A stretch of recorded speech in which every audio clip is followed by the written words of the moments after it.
Selos, masyadong mababaw ang salitang Oo. selos.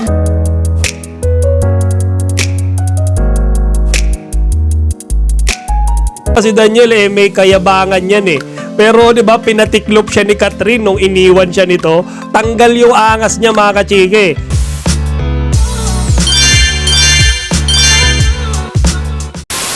Magandang araw mga kachika! Rigel po ulit ang inyong Chika Patrol. Bago tayo magsimula mga kachika, inaanyayahan ko muna kayong mag-subscribe dito sa ating munting channel para palagi kayong updated sa mga latest at nagtitrending na mga showbiz balita. Nagtitrending ngayon etong pagkanta ni Daniel Padilla na tila ba may malalim na pinaghuhugutan.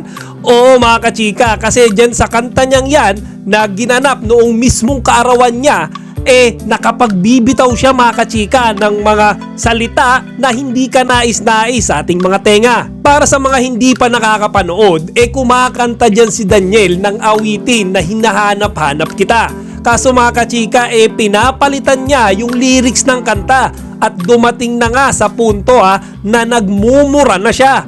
Oo mga kachika, at yung masakit doon, tila parang si Catherine o si Alden ang kanyang pinatatamaan.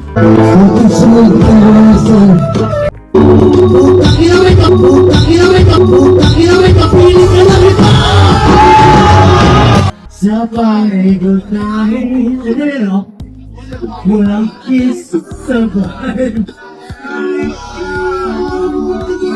Bawat sa gabisa, bawat minutong lumilipat. Kasi mga kachika, parang yung pinaguhugutan niya dyan yung pagbibreak nila ni Catherine Bernardo. At alam naman natin mga kachika na siya ang may kasalanan dyan. Ngayon hindi tayo against kay Daniel, kumbaga hindi tayo galit sa kanya.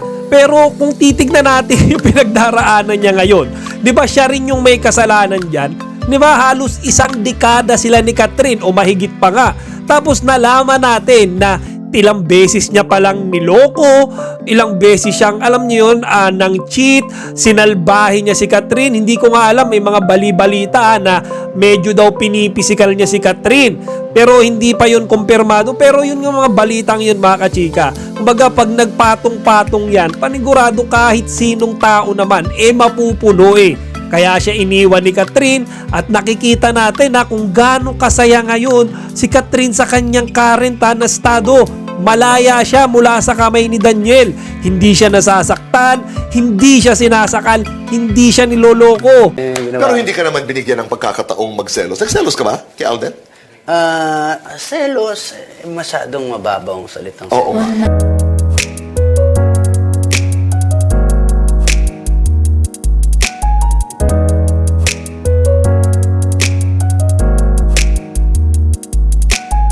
Hindi ako hindi siya selos Kaya ako mga kachika, yung personal na opinion ko dyan sa current na pinagdaraanan ngayon ni Daniel, deserve niya yan. Siya yung gumawa niyan sa sarili niya.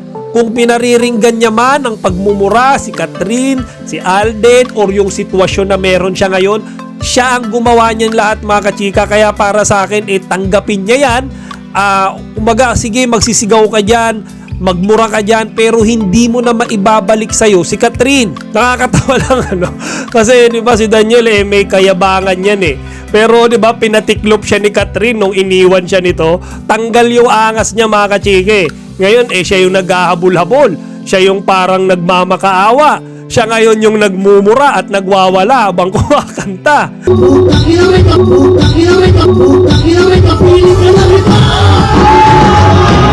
Kaya sa ngayon isa lang ang maipapayo natin kay Daniel Padilla. Iyon ang mag-move on na siya at kalimutan niya na si Catherine Bernardo. Kung kayo ang tatanungin ko mga kachika, sang-ayon ba kayo sa sinabi kong deserve lang ni Daniel Padilla ang pinagdaraanan niya ngayon matapos niyang lokohin at saktan si Catherine Bernardo ng maraming beses? Kung oo, ilagay niyo lang dito sa comment section ng inyong mga opinyon para mapag-usapan natin. Chika Patrol signing out! Chika, huwag niyong kalimutan mag-like, comment, and subscribe. Para sa iba pang mga celebrity news, i-click lamang ang mga videos na ito.